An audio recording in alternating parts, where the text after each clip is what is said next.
What is going on, my chemical industry family, partners, and friends? Welcome back to the SmartAcids Podcast, where we continue to let borons be borons. Today's show is brought to us by Univar Solutions, which offers the reliability that delivers, no matter if your chemistry grows, flows, or knows. Univar Solutions is a valued partner you need to help bring the right product to the right solution at the right time. So go to your univarsolutions.com today and find your right solution. This is Andy Erickson, the storied host of the SmartAcids Podcast, and I'm here with the bad bunny to my SoundCloud. It's the heartbreaker, Chris Ernst, my man. How you holding up? I'm really good, Andy. I'm not sure I flow with that analogy, but I hear you. All right. Are you familiar with what SoundCloud is? You're going to have to enlighten me. Well, it is the number one most streamed music station. Yeah, I didn't know what it is either. Oh, I also really didn't know who Bad Bunny was until the Super Bowl, and so I did a little bit of research.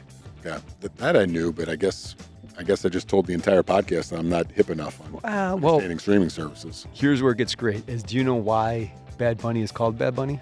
I definitely do not know that.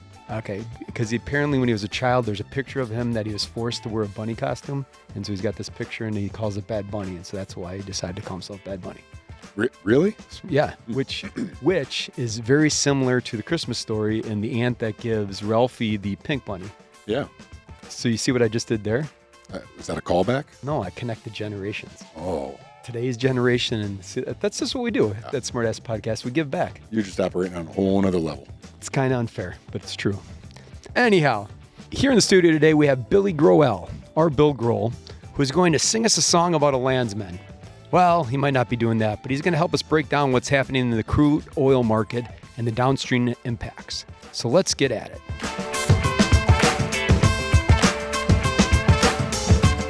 Bill, welcome to the show, my man. Hey, thank you guys. Good to be with you. All right. Before we get into the meat and potatoes, we have a little bit of a quiz here, and I've heard that you're a bit of an ornithologist. A little bit of an ornithologist. Yeah. I took a class once. All right. A twitcher, or maybe more commonly for those of the likes of Chris, you're a birder or a bird watcher? A birder. Yeah, absolutely. Love those birds. Yeah. So this is true. This is true. Yes, it is. Okay. Yeah. Fantastic. We have 5 questions revolving birds. Oh, no.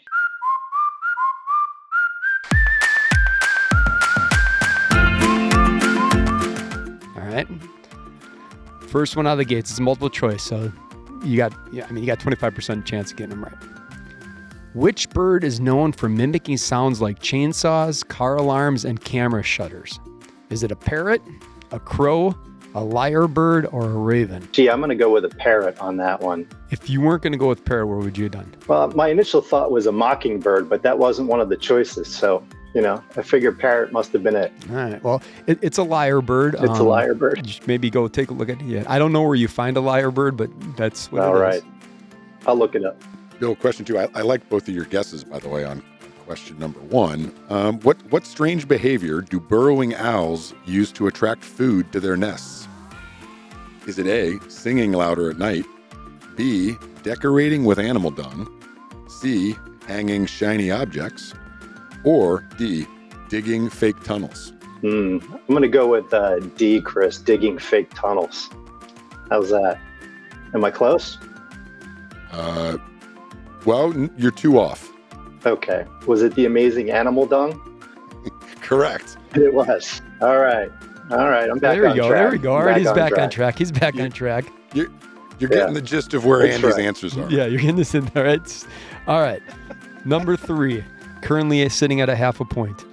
Which bird is often called the stink bird because of its digestive system? Is it the cockapoo, the vulture, the hoitzin, or the shoebill? Geez, my gut is the vulture, Andy. I mean, they are nature's cleanup on aisle 12. So I'll go with vulture. Okay. If it wasn't vulture and it was one that starts with an H and ends in oitzin, what would you guess? Yeah, say that again. The hoitzin? The hoitzin? Yes, I'll go with that one. Are you sure that's how you pronounce it? Not at all. Okay. Absolutely not. Where are these birds coming from, Andy? I don't see any of these in my backyard. They're coming from the internet, Bill. Okay. Okay. This is all AI generated. That was a tough one. Bill, I guarantee this next one is in your backyard. Ready for question 4? Sure. Bring it on. Which bird species performs an elaborate moonwalk-like dance to attract its mates? Is it A, the peacock, B, the bird of paradise, C, the red-capped monacan, or D, the flamingo? Geez, my gut hasn't been so great, but I'm going to go with peacock on this one. You got a lot of peacocks in your backyard? No, but Are you sure you're an ornithologist? I'm not sure any of these birds are in my backyard. All right, number 5. Well, the answer is red-capped monacan. Oh, yeah. Or mannequin. I'm also not sure how to pronounce that one, Bill. All right. You should check it out, though. Next time you're in the backyard and you see a bird just kind of moonwalking through, you'll know. That's all right. All right. What allows owls to turn their heads up to 270 degrees? Is it an extra neck muscle? Is it that they have hollow skulls? Is it that there's a special blood vessel system? Or is it that they have a detachable vertebrae? I'm going to go with the detachable vertebrae. What would you think if they had special blood vessel systems? I think that would be pretty outrageous and also probably pretty correct. There we go. All right. So I'd Boom. say roughly, I think our first guest that didn't get a single one. I know. No. Jeez. I was hoping for something easy like, what is the Texas state bird? Oh, mockingbird. Nailed it. Perfect. There you go. One. There we go. There you have it. Well done. I'll add one for myself. Okay.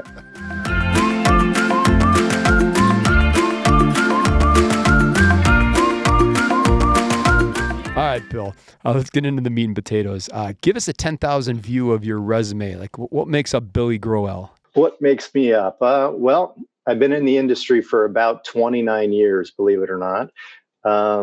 Started in chemicals in the late 90s, got into sales and some finance, a little bit of supply chain. But the last 15 years, I've been in product marketing here at our company. So, last 15 years in chemical distribution, and, that would really sum it up. Awesome. Thank you. So Bill, let's get the ball rolling with, a little bit of crude and refining 101, I guess. Can you give us a high level view of kind of crude into a refinery and the ultimate purpose of a refinery? Yeah, absolutely. I mean, crude is, probably the largest globally traded commodity. So, most folks see that. It's highly visible.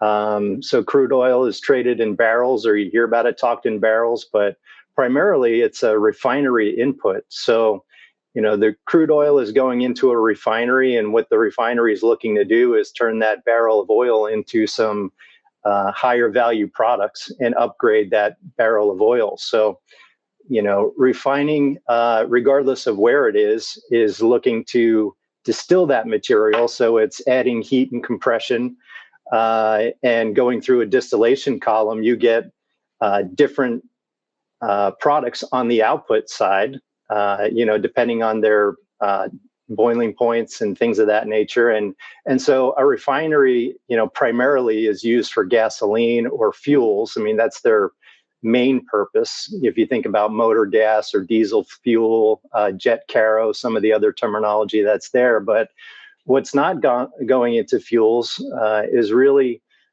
separated and moved through the system to higher value derivatives or building blocks for the chemical industry. So that's primarily what a refinery will be doing.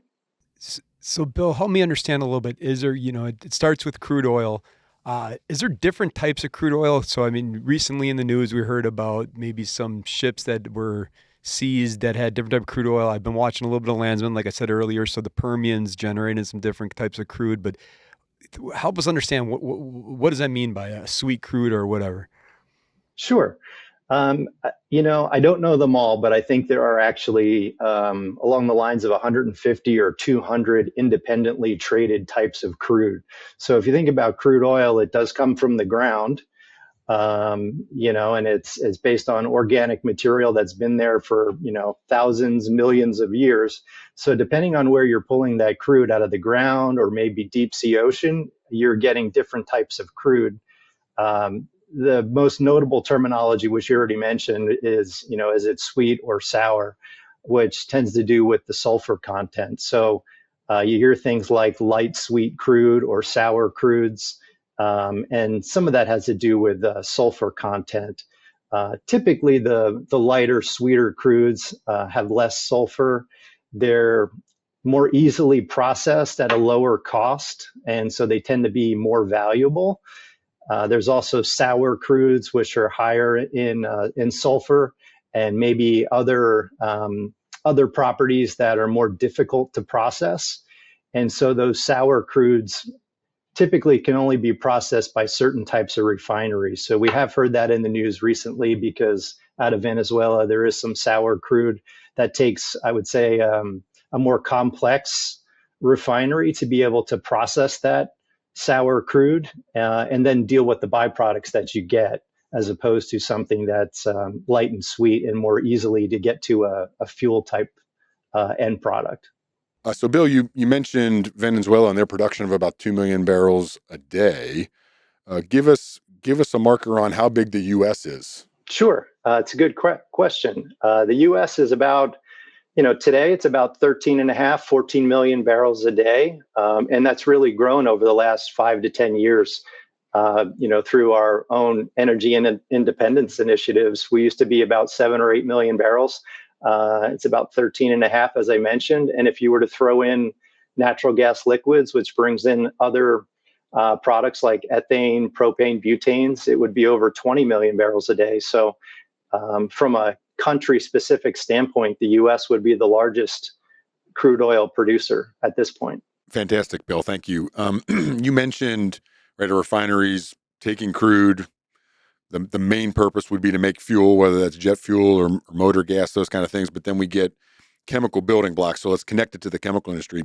Maybe start with what are those chemical building blocks that come out? What are the big actual molecules? Sure. Maybe the first cut of the crude barrel or the first distillation process generates something called naphtha. So that's something that flows a little bit more. It's kind of the first intermediate step. But from there, you go through further distillations and you get more into the chemical or petrochemical complex. So what's not used for fuels will go down and make building blocks that we talk about in the chemical industry, things like ethylene, propylene, methanol, aromatics, sometimes referred to as BTX, which stands for benzene, toluene, and xylene, and the rest of the hydrocarbon slate. Butanes is another section, but those are critical to petrochemicals, and those are the building blocks where we see true chemical producers going downstream with different technologies to bring higher value products from those derivatives. So if you start with crude oil, you'll go through, pull out some fuel components, further process that into those petrochemical building blocks. And that's really what's critical for our industry, going downstream into eventually consumer products.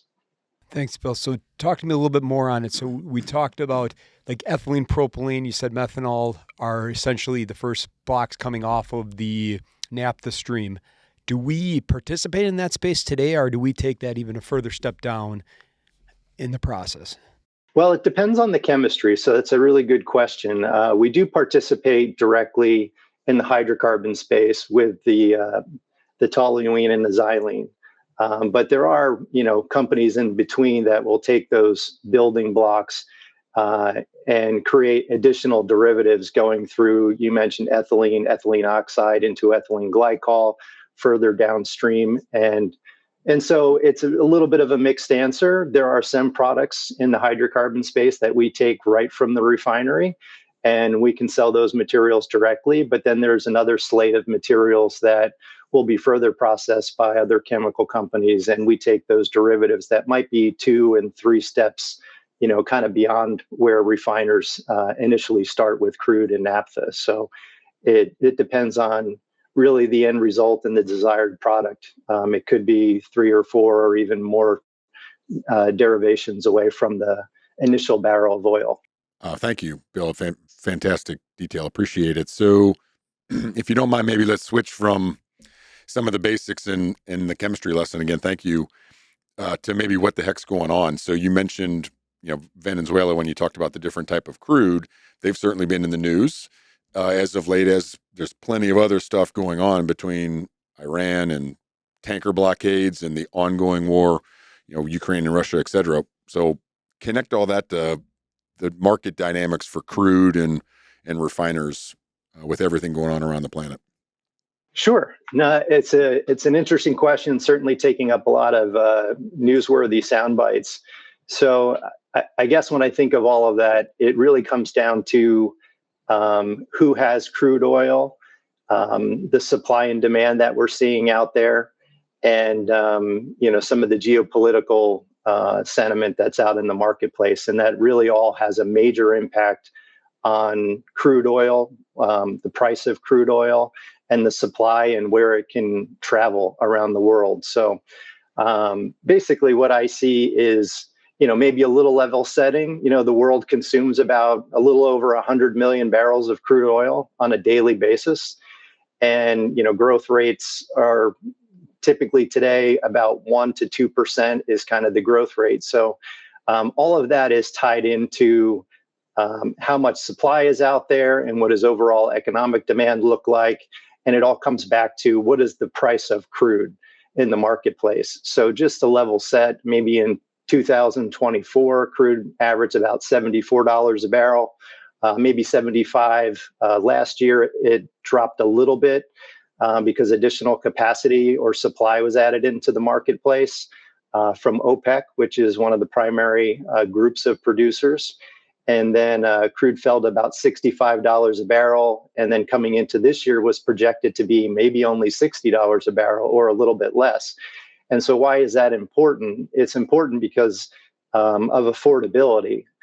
So, if you add additional supply to the marketplace, crude oil might drop into the 50s. And so it has an impact on, pricing and affordability of downstream products, which may be less. But then again, if you're looking at, wow, the globe consumes that much crude, 100 million barrels or so a day, you constantly need reinvestment on the crude oil side. So, a price point that gets a little bit lower may not incentivize those to kind of reinvest in the market. So all of these things are really having an impact on supply and demand and where that crude oil price is. So if I think about things like, the Russia, Ukraine, or even political issues as it relates to Venezuela, all of that has an impact on just how many barrels are out there in the market.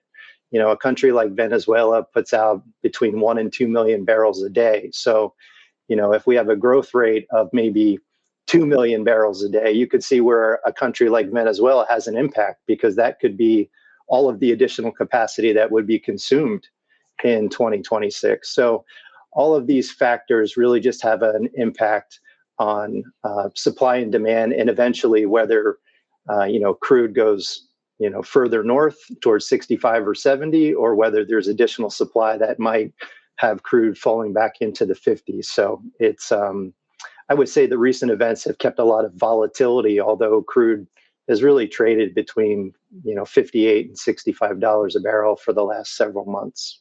So, Bill, help me understand, or talk to me a little bit about, we talked a lot about crude. We talked about, the majority of the crude goes into fuels. Then we talked about chemicals and how we get there. Hydrocarbons being one of the main chemicals I know that we deal with, and one of the chemicals that you lead. Talk to us a little bit about the markets of which we see hydrocarbons being used in, and what's driving, and the driving factors there. Yeah, definitely. Good question. I mean, in hydrocarbons, in our business, we look at them from an aliphatic hydrocarbon standpoint and an aromatic. So just real quick, the grounding on that is a little bit different. Aromatic hydrocarbons are generally, materials that look like a benzene ring, a 6-carbon ring, with alternating single and double bonds. So it's aromatic, and, the name says it all. They are supposed to smell a little nicer. So aromatics gets its name for that purpose, and also from a benzene ring, where aliphatic hydrocarbons are more linear. They can be branched as well, and even cyclical, but they're not based on that benzene ring. But from a downstream standpoint into end markets, I mean, they really are consumed in a large variety of markets that you might not even think of. Some of the more familiar ones are paints and coatings, adhesives, and they're definitely impacted by construction, so new housing builds, automotive industry, and energy and mining are also some major end uses where hydrocarbons are used as solvents for the extraction of minerals and things of that nature. Hydrocarbons are also used in some more sensitive end uses for personal care. You know, those are typically more highly refined hydrocarbons that end up even in personal care type products or pharmaceuticals, and they even have a place in agriculture. So there's just a wide variety of uses for hydrocarbons. I often talk with my, I guess family and friends, and I kid that it seems like everything around us started as a barrel of crude oil. And then we talk and then you have people that are very concerned about the economy, sustainability and everything. Talk to us a little bit about this market and all the efforts we're pushing towards for a sustainable future. Sure. Sustainability has definitely been at the forefront for a number of years or a decade at least. And the pace that moves forward is kind of driving some of what we see happening with hydrocarbons. Sustainability, there's a couple of things to it that you can look at.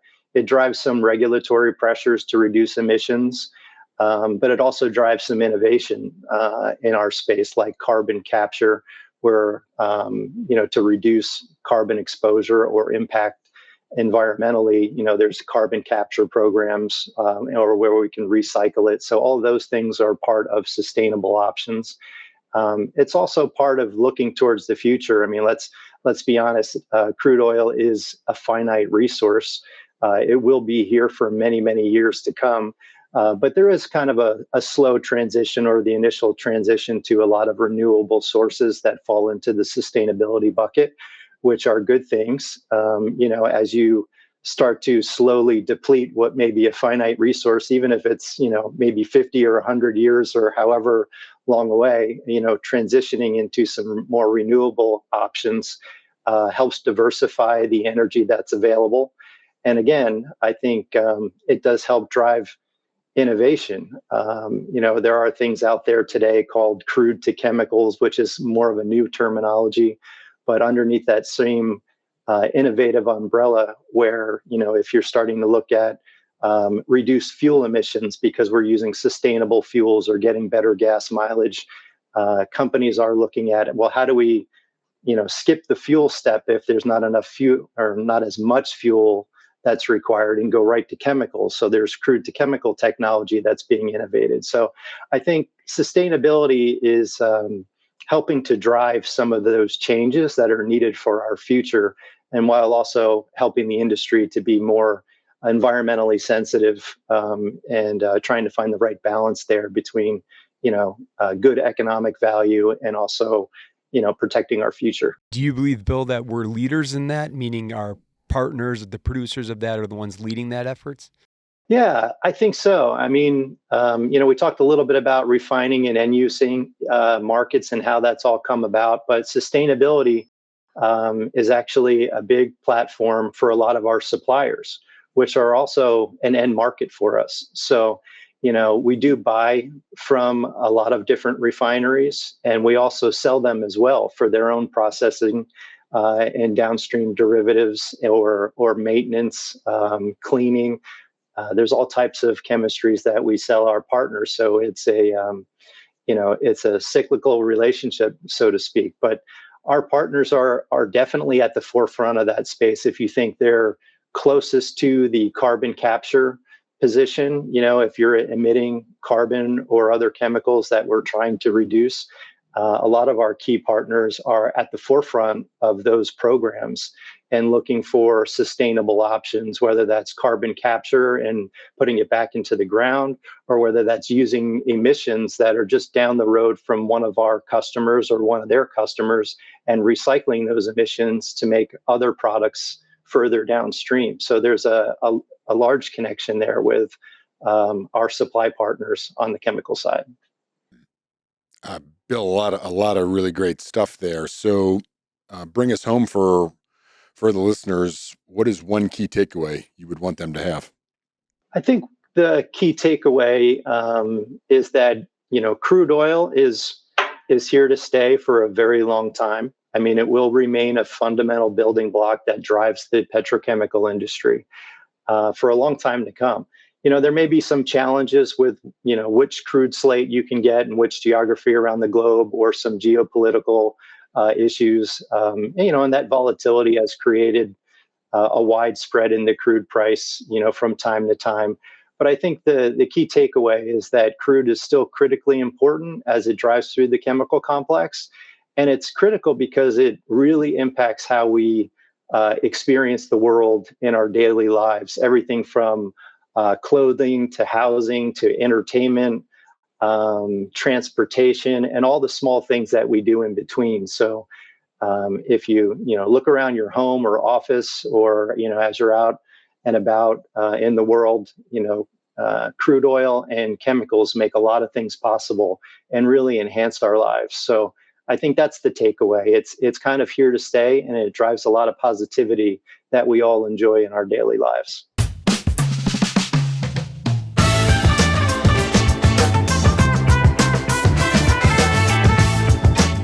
Okay, chemical industry family, partners, and friends. That's another wrap on the latest SmartAcids podcast, brought to you by Univar Solutions. Thank you to our esteemed guest, Billy Groel. Bill, thank you for your time and knowledge. Greatly appreciated. Thanks, guys. Appreciate being on. Big shout out and thank you, as always, to our loyal listeners. We appreciate you taking the time to listen and spend time with us. As a friendly reminder, everybody, you can go find us on our YouTube channel, Apple Podcasts, Spotify, wherever you like to go stream things. Please go find us, follow us, subscribe, and enjoy the content. Until next time, stay safe, stay healthy.